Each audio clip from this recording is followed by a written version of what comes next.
నమస్తే. Welcome to our channel. Senior journalist Damu Balaji గారు ఉన్నారు. వారితో మాట్లాడదాం. సార్ నమస్తే సార్. సార్ నిన్న సంధ్యా థియేటర్‌లో ఒక విషాద సంఘటన జరిగింది. రేవతి అనే అమ్మాయి చనిపోయింది. సో దాని మీద అల్లు అర్జున్ మీద చాలా కేసులు ఆల్రెడీ పెట్టడం జరిగింది.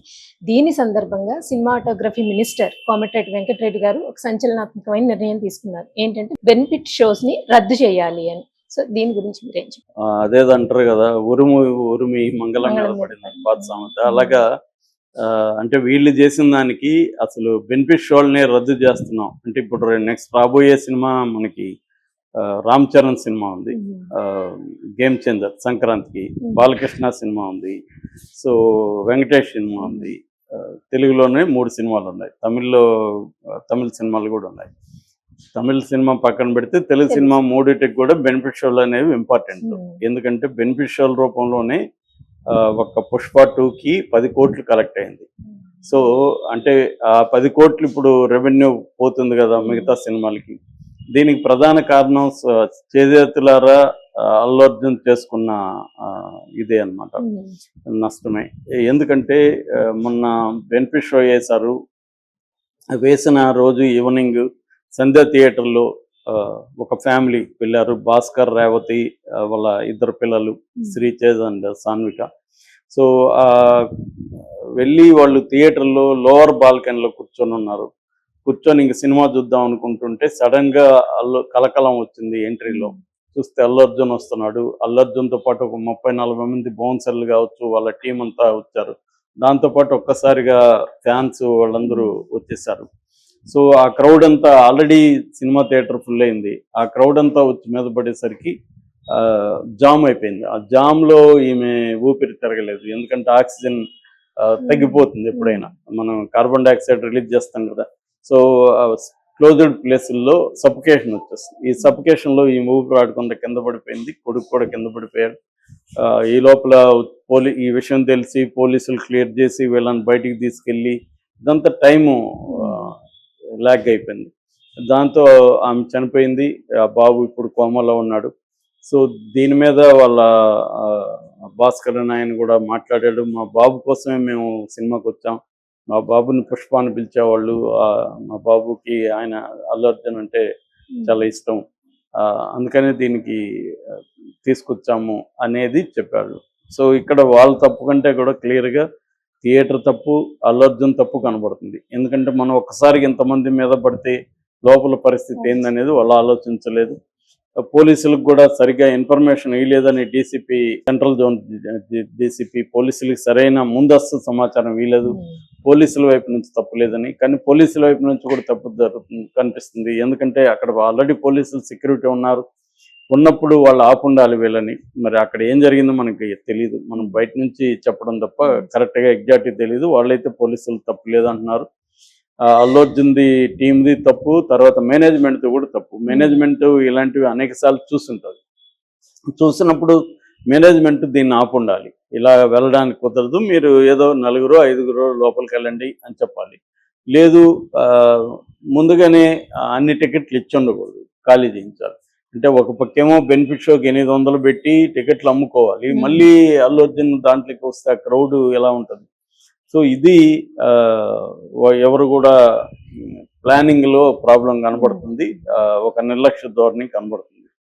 సో అందుకని ఇప్పుడు దాని మీద అల్లు అర్జున్ సెక్యూరిటీ మేనేజర్ మీద, తర్వాత థియేటర్ యాజమాన్యం మీద బిఎన్ఎస్ చట్టం కింద 105, 118 కింద కేసులు పెట్టారు. ఈ 2 కేసుల్లో 105 ఏం చెప్తుందంటే మరణానికి కారణం, హత్య కాదు కానీ ఒక వ్యక్తి మరణానికి కారణం అనేది ఉంది. 5 నుంచి 10 ఏళ్ళు జైలు శిక్ష పడే అవకాశం ఉంది. నాన్ బెయిలబుల్ కూడా. పోలీసులు కానీ సీరియస్గా అనుకుంటే అల్లు అర్జున్ని వాళ్ళ టీంని అరెస్ట్ చేసే అవకాశం ఉంది, కానీ మరి చేస్తారో లేదు చూడాలి. అయితే గవర్నమెంట్ దీని మీద స్పందించింది.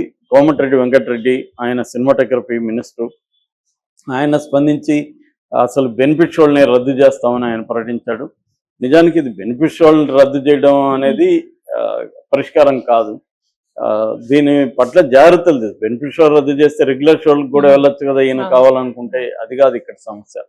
కాకపోతే ఏదో ఒక చర్య తీసుకోవాలి కాబట్టి బెనిఫిట్ షోలను రద్దు చేస్తామని ఆయన ప్రకటించారు. ఆయన ప్రకటించాల్సిందేంది, దీని మీద విచారణ జరిపి నిర్దిష్టంగా చర్య తీసుకుంటాను వాళ్ళు, అలాగే చనిపోయిన వాళ్ళ ఫ్యామిలీకి ఏమైనా ఎందుకంటే వాళ్ళు పెద్ద రిచ్ ఫ్యామిలీ లాగా ఏం కనబడలేదు, సో కొంత హెల్ప్ చేయాలి. ఇది ప్రభుత్వం వైపు నుంచి చేయాల్సింది. కానీ బెనిఫిట్ షోలను రద్దు చేస్తామని ఆయన ప్రకటించారు.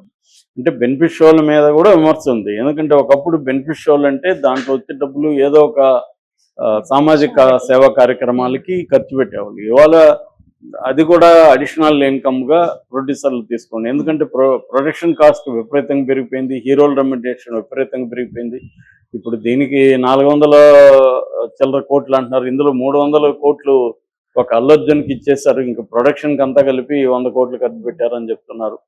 సో అంటే ఇక్కడ ఏంటంటే హీరోలు మేజర్ రెమ్యునరేషన్ తీసుకోవడం వల్ల బడ్జెట్స్ విపరీతంగా పెరిగిపోవడం వల్ల దీన్ని ఎలా రాబట్టాలనే దగ్గర ప్రొడ్యూసర్లు వీళ్ళంతా రకరకాల ఎత్తులు వేయాల్సిన పరిస్థితి ఏర్పడింది.